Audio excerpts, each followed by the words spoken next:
Okay, so it's looking like Andy Cruz's next fight could be for a world title. There's rumours that he might be fighting Muratalla for an IBF world title at lightweight. Muratalla was previously, I think he was previously the interim champion. He then got promoted to world champion. Muratalla's most notable wins are his last win against Abdulayev and also a win over Tevin Farmer as well. Two pretty decisive decision wins. Muratalla's known for being a pretty decent puncher at this weight division, looking at his record. But of course, like I said, his two most notable wins, they were 12-round decisions. That being said, I can give Muratalla as many plaudits as I want to give him. He doesn't tie Andy Cruz's boots, is the reality of it. I think Andy Cruz is so far ahead of 99% of the lightweight division. The only guys that could be in those conversations with him are Keyshawn Davis and Shakur Stevenson. And of course, Keyshawn Davis has now left the division since he missed weight for his last fight. So Keyshawn Davis no doubt will now be campaigning at 140 at least. And Shakur Stevenson's got a fight against Cepeda coming up. But Andy Cruz is only, I think he's 6-0. And his second fight was for an international championship. So, you know, he's almost got that Lomachenko sort of pro boxing career where he's going to try and speed run it because he's got such an accomplished amateur pedigree.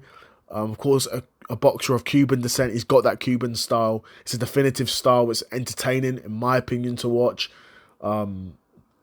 Really high level, really quick, really high IQ. Decent size for the weight class as well. Like I said, an Olympic gold medalist, beat Keyshawn Davis in the gold medal match at the Olympics. And that it feels like those two guys are on a collision course to fight each other one day again in the pros.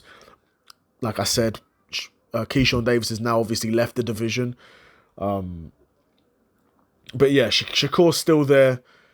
Tank's still fighting at 135.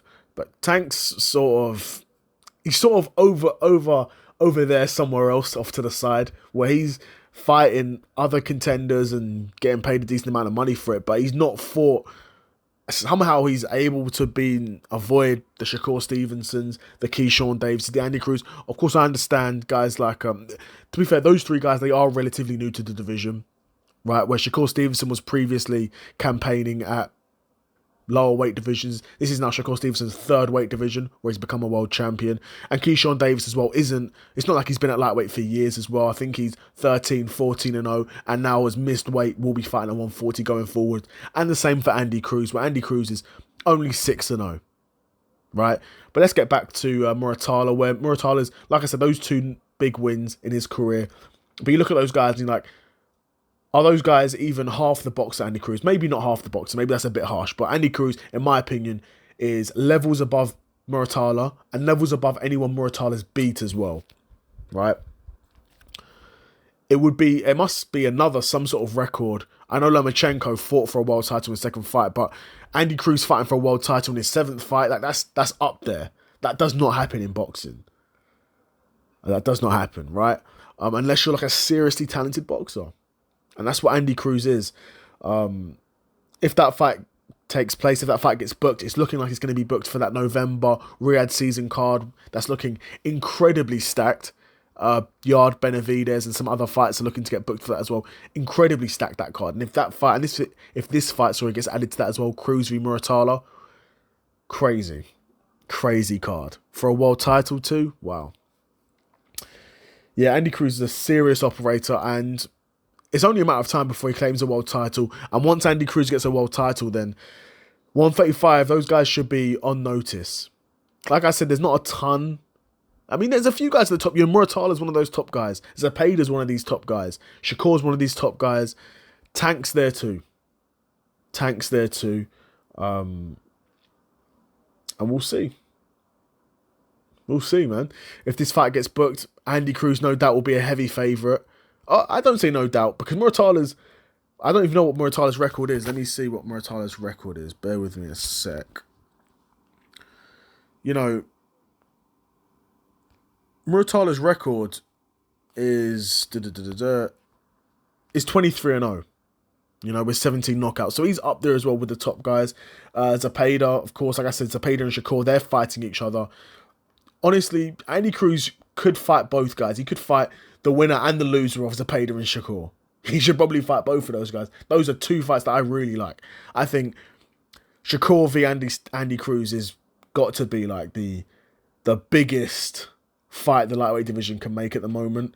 In terms of just being purely the two best boxers in the division. Commercially, I don't know how well it does because they're both somewhat regarded as defense first boxers, where they're not your tanks, where they're not going to go out and get a first round knockout or get like a second round knockout and just blow through a guy. They're not good. They're not those types of boxers where they're gonna download info, they're gonna work out your openings, take you out, make you feel powerless in there, and eventually, if they stop you, or get like a dominant 10 round or 12 round decision, right? But yeah, I think these are all good fights for Andy Cruz, and I think these are fights that just take Andy Cruz closer to being the pound for pound number one. I'm really high on Andy Cruz. Really, I want to see that Keyshawn Davis fight though, man. It looks like that's fights. If it is going to happen in the pros, it's not going to happen at 135, which I've not got a problem with. If Keyshawn Davis can no longer make 135, then he shouldn't be fighting at 135, right? But yeah, that's it for me. Looking like Cruz v Muratalla might be getting made for the IBF world title. Who do you think wins that fight? Do you think Andy Cruz walks through him like he's walked through everyone else, or could Muratalla's pro level experience give him the edge? And could he do the upset? The thing is, I don't know whether it would be an upset. Don't get twisted. If anyone could beat Andy Cruz, it's an upset. But obviously we'll see what the betting lines are looking like for this fight when that fight gets booked and see what the odds are saying. But yeah, that's it from me. I think Andy Cruz is due to win a world title very soon. But yeah, another episode of the Seth Side Quest in the bag, and I'm out. Peace.